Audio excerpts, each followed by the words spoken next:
خاورې ته جنګ نه په شا شوی نه یم. دې ځل مې دغه مجبوري ده چې راکټ یم، ځکه نه یم راغلی. ضمني انتخاب ته وې، نو ضمني انتخاب خو به یو مستقله فیصله کول غواړي.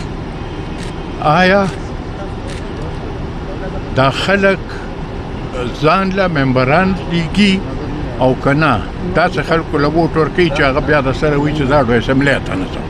نو لکه چې نه ځه اسمبلۍ ته خو کور قلار کښېنه که نه بیا څه پسې رامیداني شوي او د سړي زوی ورته نه میلاوېږي په هر حلقه باندې یار په خپله ولاړ دی.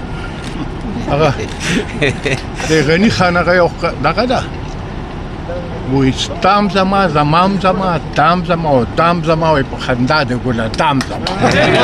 خان صاحب بڑے دنوں بعد آپ قوم آپ کو دیکھ رہے ہیں ٹی وی پر میڈیا پر، جو مخالف امیدوار ہے 8 نشستوں سے کڑے ہیں اور اس وقت جنگ جو ہے وہ بیانیے کا ہے، اسٹیبلشمنٹ بمقابلہ اینٹی اسٹیبلشمنٹ، اس طرح کی جنگ چل رہی ہے.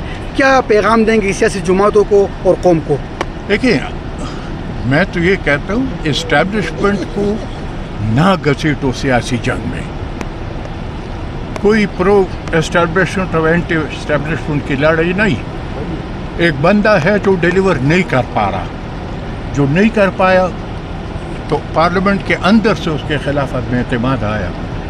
اس میں اسٹیبلشمنٹ کا کیا رول ہے مجھے یہ کوئی بتائیں.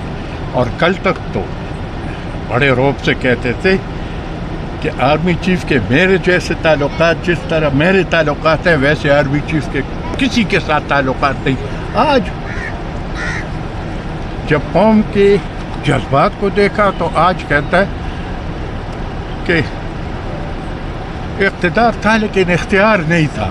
اے بابا اختیار نہیں تھا تو پھر وہاں بیٹھ کیوں کرسی کے لیے. Thank you.